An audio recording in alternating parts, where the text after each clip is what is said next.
She hugged a stranger to avoid her ex. She didn't know he was a single millionaire who'd fall for her. The moment Sarah saw Marcus walking toward her in the crowded Manhattan bookstore, her heart stopped. 3 years. It had been 3 years since she'd fled their apartment with nothing but a suitcase and her shattered dignity. 3 years since she'd discovered the engagement ring he'd bought wasn't for her, but for her best friend. 3 years of rebuilding herself piece by piece.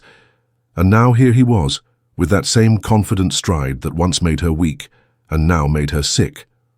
Without thinking, Sarah spun around and threw her arms around the nearest person, a tall man in a worn leather jacket who'd been quietly reading in the philosophy section. "Please," she whispered desperately against his chest, "just go with it." The stranger stiffened for a moment, then slowly wrapped his arms around her. "Bad breakup?" he murmured, his voice surprisingly gentle. "The worst," Sarah breathed, feeling Marcus getting closer. "Then let's give him a show," the stranger said, and suddenly his embrace felt real, protective, like they'd done this 1,000 times before. But before I continue this incredible story, let me know where you're watching from in the comments below. And if you love stories about unexpected love and second chances, make sure to hit that subscribe button so you never miss an upload. The stranger's name was Daniel Chen, though Sarah wouldn't learn that for another 10 minutes. What she didn't know as she buried her face in his chest was that this quiet man in the bookstore was worth more than the entire city block they stood on. She didn't know he'd built his fortune from nothing, coding in his garage until he'd created software that revolutionized how hospitals manage patient care. She didn't know he came to this bookstore every Saturday, not because he couldn't afford to buy books, but because he loved the smell of old paper and the sound of turning pages. Most importantly, she didn't know that Daniel Chen hadn't let anyone this close to him in 5 years, not since his fiancée had died in a car accident 2 weeks before their wedding. "Sarah?" Marcus's voice cut through her panic. "Is that you?" She felt Daniel's arms tighten around her. "You've got this," he whispered. Then louder, "Hey babe, you find that poetry book you wanted?" Sarah pulled back slightly, meeting the stranger's eyes for the first time. They were dark brown, kind, with laugh lines that suggested he smiled more than his serious expression let on. He gave her the slightest nod of encouragement. "Not yet," Sarah managed, her voice steadier than she felt. She turned in Daniel's arms, but didn't step away, letting his presence anchor her as she faced her past. "Hello, Marcus." Marcus looked exactly the same. Perfectly styled blonde hair, designer clothes that screamed money he didn't actually have, that smile that used to make her feel special, and now just looked practiced. His eyes flicked between her and Daniel, clearly trying to process the scene. "You look good," Marcus said, though his tone suggested he was surprised by this fact. "I didn't know you were back in the city." "I never left," Sarah replied. "I just stopped going to the places you'd be." An awkward silence stretched between them. Daniel's hand found the small of Sarah's back, a gesture so natural and comforting that for a moment she forgot he was a stranger. "I'm Daniel," he said, extending his free hand to Marcus. "And you are?" "Marcus. Sarah and I we were together." "Ah," Daniel said, his tone suggesting he knew exactly what kind of man Marcus was. "Well, nice to meet you. Sarah's told me so much about you." That was a lie, of course, but the way Daniel said it, with just the right amount of polite disinterest, made Sarah want to laugh. Marcus had always needed to be the most important person in any room. Being dismissed so casually was probably killing him. "I should go," Marcus said stiffly. "Rebecca's waiting in the car." Rebecca, her former best friend, now wearing the ring that Sarah had once thought would be hers. The reminder should have hurt, but standing there in a stranger's protective embrace, all Sarah felt was relief. After Marcus left, Sarah expected Daniel to immediately step away, maybe make an awkward joke and disappear. Instead, he studied her with those serious brown eyes. "You okay?" he asked. "I should be asking you that," Sarah said, suddenly aware of what she'd done. "I'm so sorry. I just saw him and panicked, and you were there and—" "It's fine," Daniel interrupted. "We've all been there. Bad breakup?" Sarah laughed, but it came out bitter. "He cheated with my best friend. I found out when I came home early from a business trip and found them together, in our bed, with the engagement ring he'd bought sitting on the nightstand. Daniel winced. That's impressively terrible. The best part? They tried to convince me it was fate, that they couldn't help falling in love, that I should be happy for them. Sarah shook her head. I haven't seen him since I moved out. 3 years of successfully avoiding him, and then today you hugged a stranger in a bookstore, Daniel finished, which, as far as coping mechanisms go, is pretty harmless. Sarah really looked at him then. He wasn't conventionally handsome like Marcus. His nose had clearly been broken at least once, and he needed a haircut. But there was something solid about him, something real. His leather jacket was expensive but worn. His jeans faded from actual wear rather than designer distressing. He looked like someone who fixed his own car and knew how to cook more than cereal. Can I buy you a coffee? Sarah asked impulsively. To say thank you? And sorry? Daniel glanced at his watch, a simple digital thing that looked like it had survived a war zone. I have about an hour before my next meeting. Sure. They went to a tiny cafe around the corner, the kind of place that still had mismatched chairs and served coffee in actual mugs. Sarah expected awkwardness, but conversation flowed surprisingly easy. Daniel was in tech, he said vaguely. He lived in Brooklyn. He came to Manhattan on Saturdays for the bookstores and museums. What about you? He asked, wrapping his hands around his coffee mug. I'm a graphic designer, Sarah said. Freelance, mostly. I design book covers, actually. Romance novels, mainly, which is ironic considering my spectacular failure at it in real life.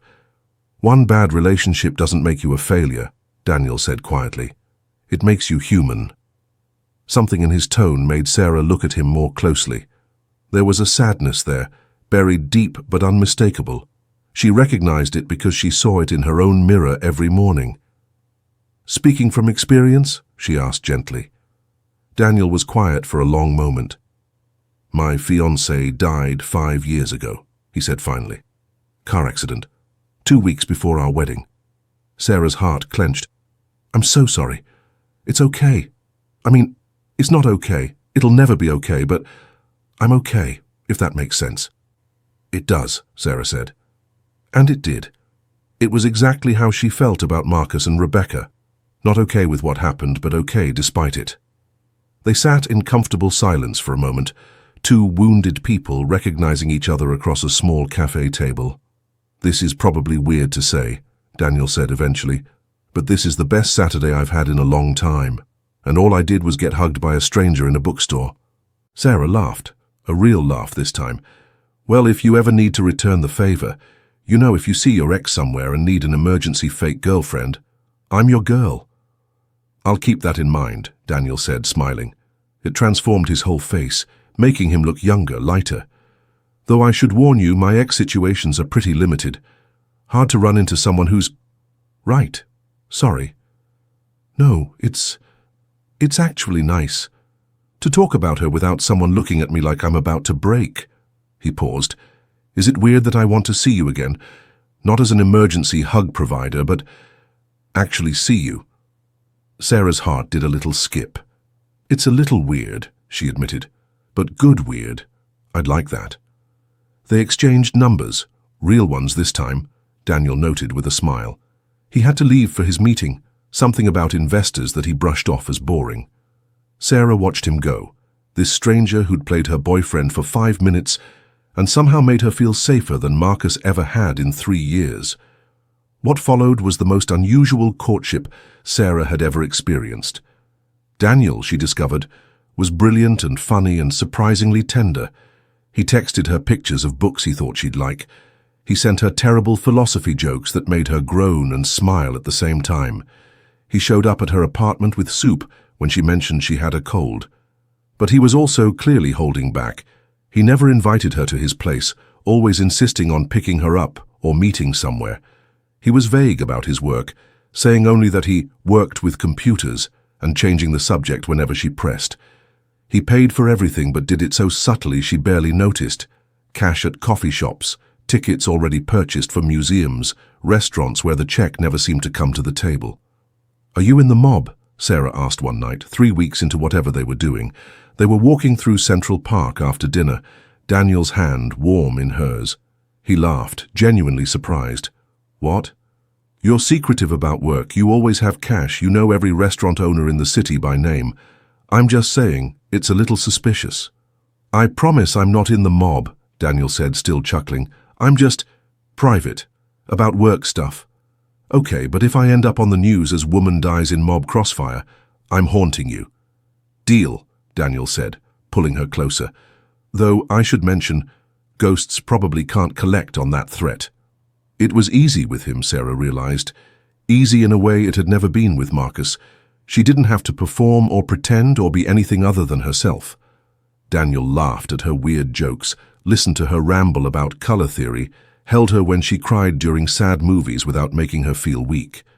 The first time he kissed her, really kissed her, not the casual pecks they'd shared, was in the same bookstore where they'd met. They were in the poetry section, arguing about whether Rupi Kaur was overrated, when he just stopped mid-sentence and looked at her. What? Sarah asked, suddenly self-conscious. Nothing. You're beautiful when you're passionate about something. Before she could respond, he was kissing her, one hand tangled in her hair, the other pulling her close. It was nothing like Marcus's practiced moves. This was raw and real and little desperate, like he'd been holding himself back and finally couldn't anymore.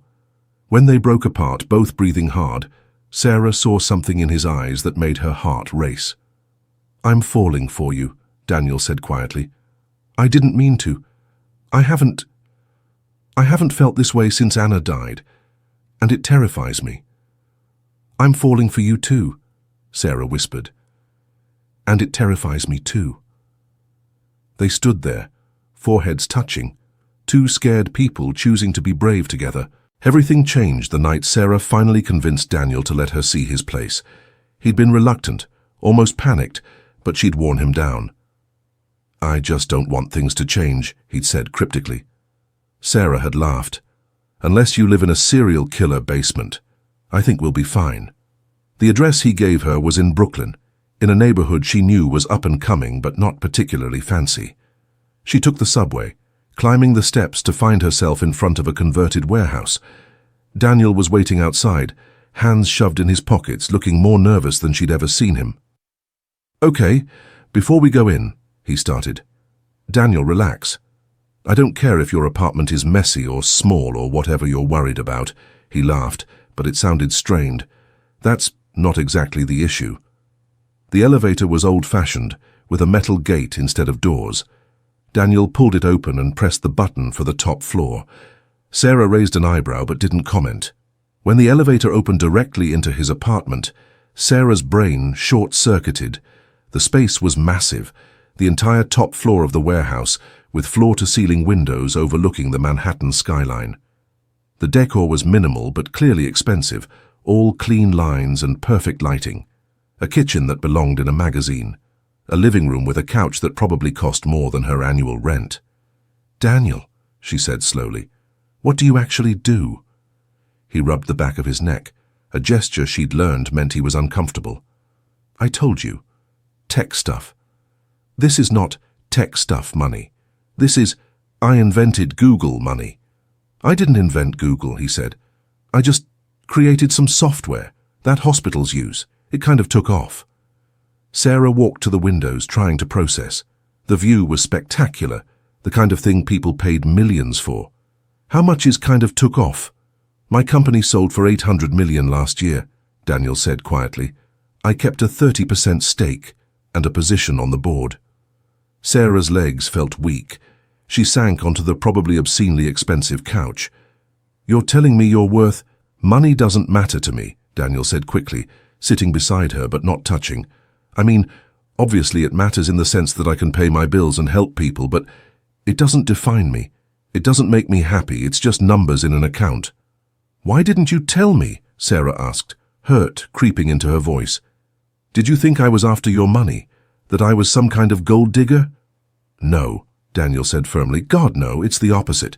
You're the first person in years who's seen me as just me.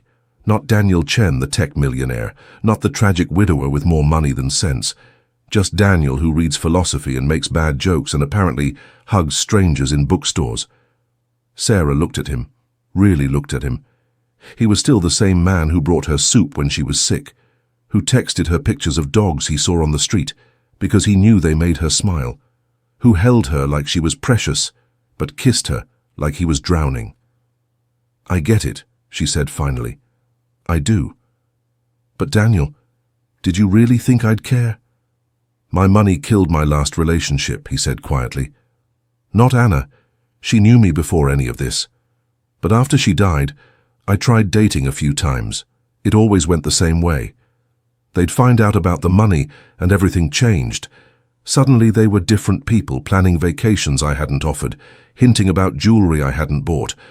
One woman actually brought me a business proposal on our third date. That's horrible. The worst part was never knowing if they actually liked me or just the idea of me, the grieving millionaire they could fix and fund their dreams with." He finally looked at her. "Then I met you, and you didn't want anything from me except coffee and bad philosophy jokes. Do you know how rare that is?" Sarah's heart ached for him. She knew what it was like to have trust broken, to question everyone's motives. "So you decided to just hide it?" "I was going to tell you. I've been trying to figure out how for weeks. I wanted a little more time of being just Daniel." "You're still just Daniel," Sarah said, taking his hand. "You're just Daniel with a really nice apartment and apparently a lot of zeros in your bank account. But you're still the guy who held me while I had a panic attack in a bookstore. Still the guy who watches terrible reality TV with me and pretends he's not invested. Still the guy who somehow makes me feel safe and terrified at the same time." Daniel squeezed her hand. "Really? Really? Though I do have one condition." "Anything. You have to let me pay for coffee sometimes. I have my pride." Daniel laughed, pulling her into his arms. "Deal. Though I should warn you, I'm very sneaky. I might slip the barista a 20 when you're not looking." "I'll hip-check you out of the way if I have to," Sarah warned, settling against his chest. They sat in comfortable silence, city lights twinkling below them. Sarah thought about how strange life was. 6 weeks ago she'd been successfully avoiding her past, convinced she was better off alone. Now she was sitting in a penthouse with a millionaire who'd started as her emergency fake boyfriend and become something real. "Can I tell you something?" Daniel said quietly. "Another secret. Are you sure my heart can take it? This is a good one, I promise." He paused. "The day we met, I'd been standing in that bookstore for an hour, trying to work up the courage to talk to you." Sarah sat up, staring at him. "What? You'd been in the fiction section, completely absorbed in a book. You were biting your lip while you read, and you kept making these little expressions like you were having a conversation with the characters. I'd never seen anyone read like that, like the book was alive and only you could hear it. I kept trying to think of something clever to say, some excuse to start a conversation. Then you suddenly sprinted across the store and threw yourself at me." Sarah covered her face with her hands. "Oh my God, you must have thought I was insane." "I thought it was the universe giving me a push," Daniel said, gently pulling her hands away. "I'd been standing there like an idiot, trying to figure out how to talk to the beautiful woman in the fiction section, and then suddenly she was in my arms. It felt like fate." "You believe in fate?" Sarah asked, surprised. "I didn't. Anna's death pretty much killed any belief I had in a benevolent universe. But then you crashed into me, literally, and, I don't know, maybe the universe isn't completely random after all." Sarah kissed him then, pouring everything she felt into it, gratitude for his honesty, understanding for his fears, and something deeper that she wasn't quite ready to name. "I have a confession too," she said when they broke apart. "I've been falling for you since that first coffee. When you said being human wasn't a failure. No one had ever... Marcus always made me feel like I had to be perfect. Like any flaw was a personal failing. You made me feel like being broken was okay. Like maybe it even made me more interesting." "You're not broken," Daniel said firmly. "You're healing. There's a difference." "So are you," Sarah pointed out. "Maybe that's why this works. We understand each other's cracks." They talked until dawn, sharing stories they'd been too scared to tell before. Daniel told her about Anna, how they'd met in college, how she'd pushed him to pursue his dreams, how she'd been driving to the wedding venue to check on flower arrangements when a drunk driver ran a red light. Sarah told him about the months after Marcus, how she'd had to rebuild not just her life, but her entire sense of self, how she'd stopped believing she deserved love. The worst part wasn't the cheating, Sarah admitted as the sun painted the sky pink and gold. It was how he made me feel like it was my fault. Like if I'd been prettier or funnier or more interesting, he wouldn't have needed someone else. That's bullshit, Daniel said fiercely. You're extraordinary. Marcus was just too stupid to see it. Anna was lucky to have you, Sarah said softly. To be loved like that. It's rare. She used to say I loved too hard, that I didn't know how to do anything halfway. Daniel traced patterns on Sarah's hand. I haven't wanted to love anyone like that again. It hurt too much when I lost her, but then you hugged me in a bookstore, and all my careful walls just crumbled. I'm scared, Sarah admitted. What if I'm not enough?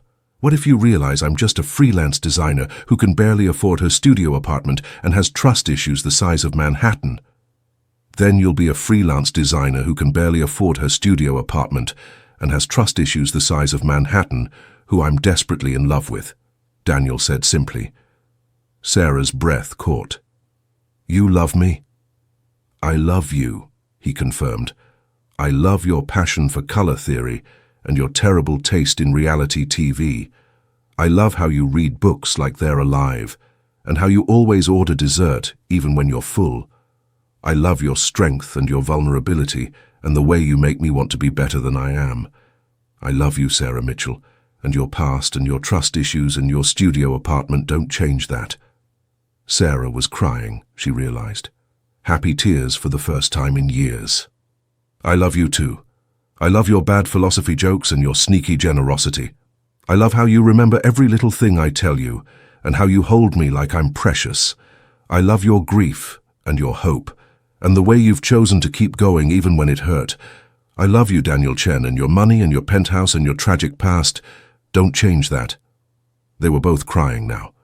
Two people who'd thought they were too damaged for love, discovering they were exactly broken enough for each other. The months that followed were a whirlwind of adjustment.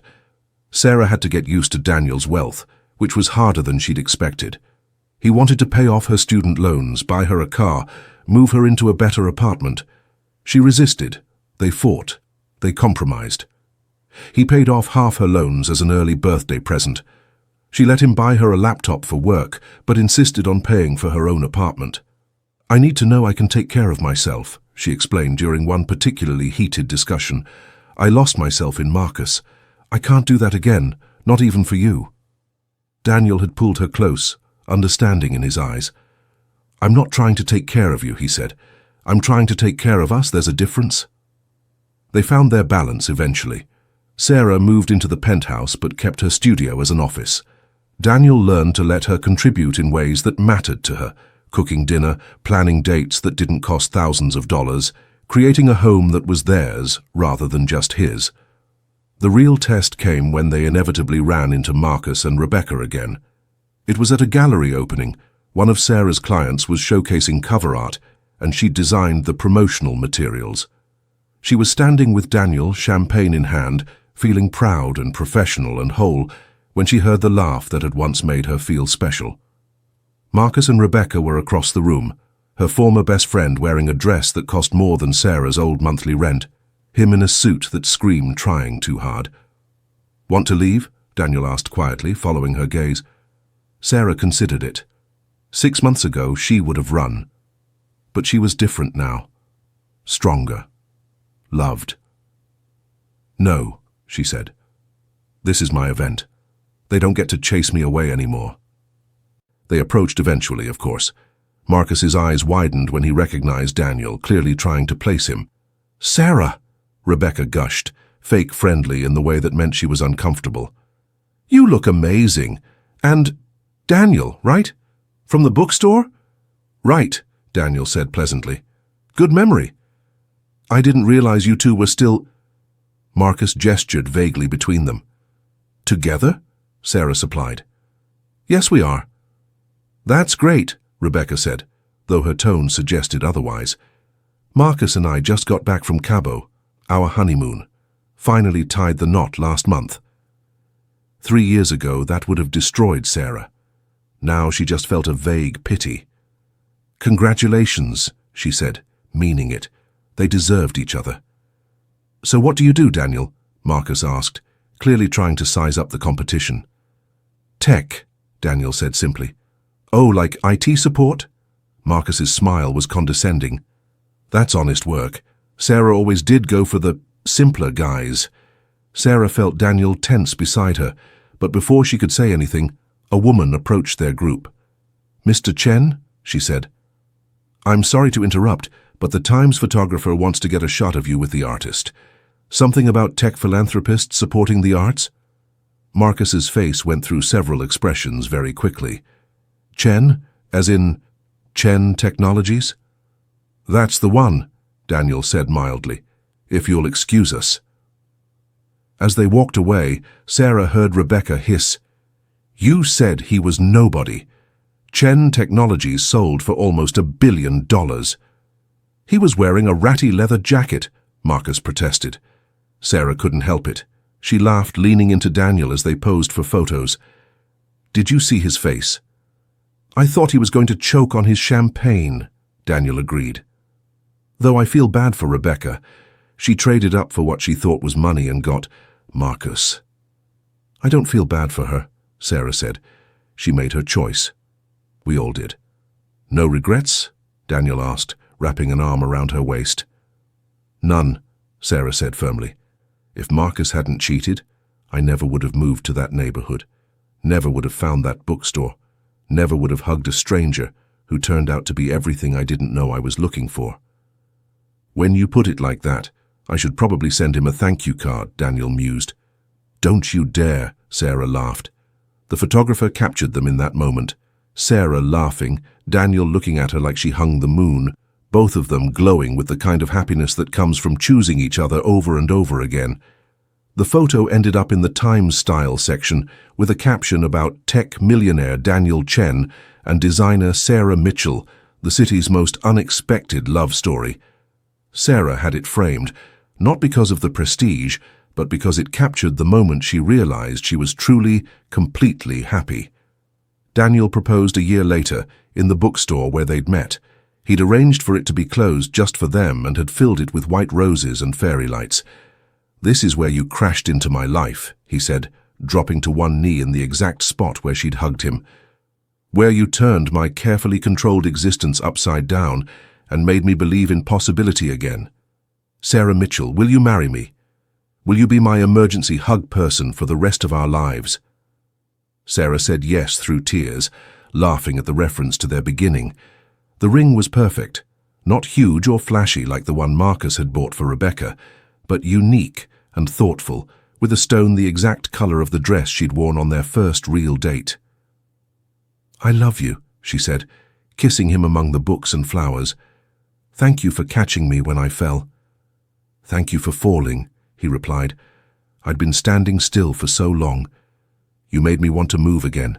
They married the following spring, in a small ceremony in Central Park. Sarah's mother cried. Daniel's sister, who'd flown in from California, welcomed Sarah to the family with fierce hugs and embarrassing stories about Daniel's childhood. Even the weather cooperated, providing the kind of perfect New York day that felt like a blessing. Marcus and Rebecca weren't invited, obviously, but Sarah thought of them briefly as she walked down the aisle. Not with anger or regret, but with something approaching gratitude. Their betrayal had hurt, had nearly broken her, but it had also freed her to become who she was meant to be. It had led her to Daniel, to a love that was deeper and truer than anything she'd known before. Ready? Her mother asked as they reached the altar where Daniel waited, looking handsome and nervous and perfect. I've been ready since a stranger hugged me in a bookstore, Sarah said, and stepped forward into her future. The reception was perfect chaos. Daniel's tech friends mingled with Sarah's artist crowd. Her cousin got drunk and gave a speech about how she'd always known Sarah would marry rich. Daniel's best man told the story of how Daniel had called him after that first bookstore meeting, talking for an hour about the woman who'd hugged him and changed everything. "I hadn't heard him sound that alive in years," the best man said. "Sarah, you didn't just give him a reason to love again. You gave him a reason to live again, and for that, we'll all be forever grateful." There wasn't a dry eye in the garden. As they danced their first dance as husband and wife, Sarah whispered, "No regrets?" "Only one," Daniel said. Sarah pulled back, worried. "What?" "I wish I'd talked to you sooner that day in the bookstore. We could have had an extra hour together." Sarah laughed, relieved. "We have the rest of our lives. I think that's enough time." "Forever wouldn't be enough time with you," Daniel said, spinning her under his arm. "But I'll take what I can get." They honeymooned in Italy, wandering through bookstores and museums, eating too much pasta and gelato, making love in a villa overlooking the Tuscan hills. Sarah had never been to Europe before, and Daniel delighted in showing her everything, seeing it fresh through her eyes. "Is this what our life will be like?" Sarah asked one evening, watching the sunset paint the sky in shades of rose and gold, travel and adventure and ridiculous amounts of happiness. "If you want," Daniel said, "or we can stay home and watch reality TV and order takeout. As long as we're together, I don't care what we do." "Good answer," Sarah said, kissing him, "though I vote for both. Adventure and ordinary, grand gestures and quiet moments. All of it." "All of it," Daniel agreed. They'd been married 2 years when Sarah found out she was pregnant. She'd been feeling sick for a week, attributing it to stress from a big project. Daniel had finally forced her to see a doctor, worried about her health. "Congratulations," the doctor said, smiling. "You're about 6 weeks along." Sarah stared at the test results, mind blank. A baby. They'd talked about kids eventually, but eventually had felt far away, abstract. This was real and immediate and terrifying. She found Daniel in the waiting room, pacing anxiously. He looked up when she entered, concern written across his face. "Well?" he asked. "What did they say? Is everything okay?" "I'm pregnant," Sarah blurted out. Daniel froze. For a horrible moment, Sarah thought he was upset, that this wasn't what he wanted. Then he was across the room, lifting her off her feet, spinning her around while laughing and crying at the same time. "Really?" he asked, setting her down gently. "We're having a baby." "We're having a baby," Sarah confirmed, starting to cry herself. "Are you happy?" "Happy?" Daniel cupped her face in his hands. "Sarah, I'm ecstatic. Terrified, but ecstatic. We're going to be parents. What if I'm terrible at it?" Sarah worried later that night, curled against him in bed. "What if I mess up? What if—" "Hey," Daniel interrupted. "You're going to be an amazing mother. You know how I know." "How?" "Because you're already worried about doing it right. Because you care so much it scares you. Because you have the biggest heart of anyone I've ever met." He placed a hand on her still flat stomach.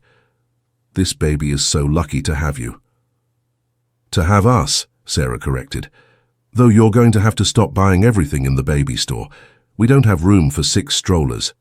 "I got excited," Daniel defended. "And they all had different features." Sarah laughed, imagining their future, sleepless nights and first steps, birthday parties and bedtime stories. It would be chaos and challenge, and the greatest adventure yet. "I love you," she said. "Thank you for being my emergency hug person." "Thank you for needing an emergency hug," Daniel replied. "Best thing that ever happened to me." 8 months later, Sarah gave birth to a daughter they named Anna Rose, after the woman whose love had shaped Daniel into the man Sarah fell for and the flowers that had decorated their wedding. She had Daniel's eyes and Sarah's smile and a personality that was entirely her own. Marcus and Rebecca divorced 2 years later. Sarah heard about it through mutual friends, felt a brief pang of something that might have been sympathy, but was probably just relief that she'd escaped that life. She was too busy with her own happiness to spare much thought for old pain. Daniel's company went public when Anna was 3. The windfall was astronomical, enough money to last several lifetimes. They started a foundation supporting single parents pursuing education, remembering their own struggles, and wanting to ease the path for others. "We got lucky," Sarah said at the Foundation's first gala. "We found each other when we needed each other most. Not everyone gets that kind of second chance. But maybe we can help create more opportunities for others to rebuild their lives." The Foundation was a massive success, but Sarah was proudest of the small moments. The single mum who sent a photo of her college graduation. The father who wrote to say the childcare grant had let him finish his nursing degree. The teenager who got a scholarship and became the first in her family to attend university. "You did this," Daniel would say, watching Sarah read the letters that poured in. "We did this," Sarah would correct. "I never could have done it without you." "You could have," Daniel would insist. "You're the strongest person I know. But I'm glad you didn't have to." On their 10th wedding anniversary, they returned to the bookstore where it all began. It had changed hands twice, been renovated and modernized, but the philosophy section was still in the same corner. "Right here," Sarah said, standing in the spot where she'd thrown herself into Daniel's arms. "This is where I hugged a stranger." "This is where I caught you," Daniel said, pulling her close. "Best catch of my life." "Even better than the $800 million sale," Sarah teased. "Not even close," Daniel said seriously. "Money comes and goes, but you're forever." They kissed in the philosophy section, ignoring the curious looks from other customers. Let them stare. Let them wonder. Every great love story needed witnesses. "Do you think Marcus ever figured out what he lost?" Daniel asked as they left the store hand in hand. Sarah considered it. "I don't think Marcus ever really saw me. He saw what he wanted me to be, what would make him look good. He never saw the real me." "His loss was my gain," Daniel said, squeezing her hand, "though I should probably thank him. Without his spectacular failure as a human being, I never would have gotten my emergency hug." Sarah laughed, the sound bright in the afternoon air. "When you put it like that, we should send him a fruit basket or something. How about we just live happily and let that be thanks enough?" "Deal," Sarah agreed. They walked through the city that had brought them together, past the cafe where they'd had their first coffee, the museum where they'd had their first official date, the park where they'd gotten married. New York had been the backdrop to their love story, but they'd written the script themselves, word by word, choice by choice. "Mom, Dad," Anna's voice called out. She was waiting for them at the ice cream shop they'd promised to visit, already sticky with chocolate despite the napkins the staff had optimistically provided. "You're late." "Sorry, sweetheart," Sarah said, kissing her daughter's messy face. "We were visiting a special place." "The bookstore where Mommy hugged you?" Anna asked Daniel, eyes bright with interest. She loved the story of how her parents met, requested it as a bedtime story at least once a week. "That's the one," Daniel confirmed, lifting her onto his shoulders despite the ice cream risk to his shirt. "Want to hear about it again?" "Yes," Anna cheered. "Tell me about how Mommy was scared and you saved her." "Well," Daniel began, winking at Sarah, "I wouldn't say I saved her. Your mum's pretty good at saving herself. But I did catch her when she jumped into my arms." As Daniel retold their story with dramatic flourishes that made Anna giggle, Sarah felt that familiar warmth spread through her chest. This was her life now, sticky kisses and bedtime stories, a husband who looked at her like she hung the moon, a daughter who believed in fairy tales because she was living in one. The scared girl who'd hugged a stranger in a bookstore would barely recognize the woman she'd become. That Sarah had been running from her past, convinced she was broken beyond repair. This Sarah had learned that sometimes the best things come from the worst moments, that the right person can help you heal without fixing you, that love wasn't about being perfect but about being perfectly matched in your imperfections. "And then, what happened?" Anna asked, even though she knew the story by heart. "Then your mom and I fell in love," Daniel said simply, "and we lived happily ever after." "That's not realistic," Anna informed them seriously. "Mrs. Patterson says happily ever after only happens in stories." Sarah and Daniel exchanged amused looks over their daughter's head. Mrs. Patterson was Anna's pragmatic kindergarten teacher who had opinions about everything from fairy tales to finger painting. "You know what?" Sarah said, kneeling down to Anna's level. "Mrs. Patterson is right. Happily ever after doesn't just happen. You have to work for it every single day. You have to choose to be happy, choose to love each other, even when it's hard." Is it hard? Anna asked, worried. Sometimes, Daniel admitted, joining them at eye level. Sometimes Mommy and I disagree about things. Sometimes we're tired or stressed or grumpy. But we always choose each other. We always choose love. And that's what makes it a real happily ever after. Anna considered this seriously, then nodded. I choose ice cream. A girl after my own heart, Sarah laughed, standing up. Come on, let's get you cleaned up before you become permanently chocolate-flavored. As they walked home together, Anna chattering about school and friends and the unfairness of bedtimes, Sarah caught Daniel's eye. He smiled at her, that same soft smile he'd given her in a bookstore 13 years ago, when she'd been desperate and scared and he'd been exactly what she needed without either of them knowing it. I love you, she mouthed over Anna's head. I love you too, he mouthed back. And in that moment, on an ordinary Tuesday afternoon covered in their daughter's ice cream fingerprints and surrounded by the noise of the city, Sarah knew that Mrs. Patterson was wrong. Happily ever after did exist. It just looked different than the fairy tale suggested. It looked like choosing each other every day. It looked like building a life together, one moment at a time. It looked like a family walking home through New York City, held together by love and laughter, and the memory of a desperate hug that had changed everything. Tell me again about the hug, Anna demanded as they reached their building. The emergency hug. Well, Sarah began, taking over the storytelling duties, once upon a time there was a girl who needed to escape her past.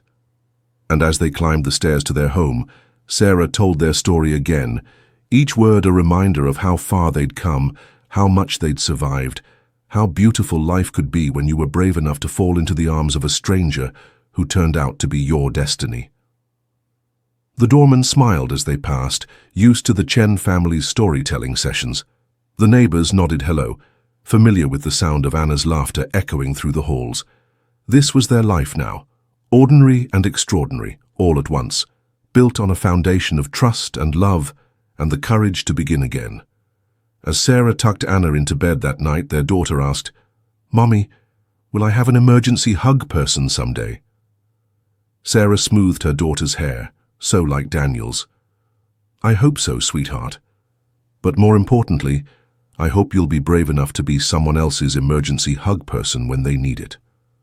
Like Daddy was for you? Exactly like that, Sarah agreed, kissing her goodnight. She found Daniel in their bedroom, already in bed with his tablet, probably reading philosophy articles that would lead to terrible jokes tomorrow. He looked up when she entered, setting the tablet aside immediately.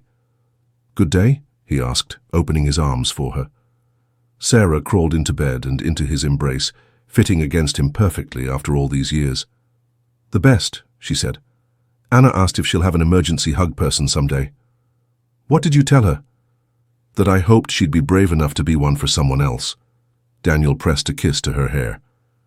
Perfect answer. Though I hope she waits until she's at least 30. I'm not ready for her to date. She's 5, Daniel. I know. That's why I'm starting my worry now. I want to be properly prepared to terrify any future partners. Sarah laughed, snuggling closer. You're ridiculous. You love me anyway. I love you because of it, not in spite of it, Sarah corrected. Your ridiculous is one of my favorite things about you. They lay in comfortable silence, the city humming outside their windows. Somewhere out there, someone else was probably having their heart broken, wondering if they'd ever be happy again. Someone else was probably standing in a bookstore, trying to work up the courage to talk to a stranger. Someone else was probably taking that first terrifying step toward a new beginning. Do you ever wonder what would have happened if you'd hugged someone else that day? Daniel asked quietly. Sarah considered it. No, she said finally, because I don't believe I could have hugged anyone else. I think some part of me recognized you, even before I knew you. Like my soul knew you were safe before my brain caught up. That's either incredibly romantic or incredibly cheesy, Daniel said. Both, Sarah agreed. I contain multitudes. Yes, you do, Daniel said, his voice full of wonder even after all these years. And I love every single one of them. As they drifted off to sleep, Sarah thought about the girl she'd been standing in that bookstore, terrified of her past and uncertain of her future. She wished she could go back and tell that girl that everything would be okay.